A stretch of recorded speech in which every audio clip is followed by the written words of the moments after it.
ಬೇರೆಯವರು ಒಂದು ಮಾತು ಹೇಳಿದ್ರು, ಏನಂದ್ರೆ ಬಂದಾಗ ಖಾಲಿ ಇರು, ಯಾಕಂದ್ರೆ ಈ ಖಾಲಿ ಇದ್ದಾಗ ಅದು ಬರುದು.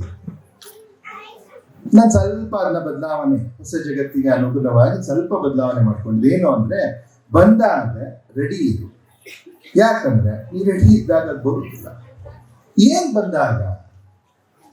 ಒಂದು ಅವಕಾಶ ಬಂದಾಗ, ಒಂದು ಸಂದೇಶ ಬಂದಾಗ. ಜೀವನದಲ್ಲಿ ಅವಕಾಶ ಮತ್ತು ಸಂದೇಶ ನಮ್ಗೆ ಹೇಳಿ ಕೇಳಿ ಬರೋದಿಲ್ಲ.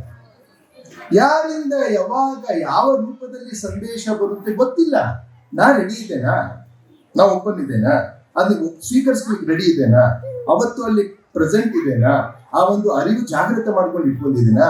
ಆ ರಿಸೀವ್ ಮಾಡ್ಲಿಕ್ಕೆ ರೆಡಿ ಇದ್ದೇನಾ? ನನ್ನ ಲಕ್ಷ್ಯ ಅಲ್ಲ ಐತೇನಾ? ಅದು ಬಹಳ ಇಂಪಾರ್ಟೆಂಟ್. ಇಲ್ಲ, ಸಂದೇಶಗಳು ಬರ್ತಾನೇ ಇರ್ತಾವೆ.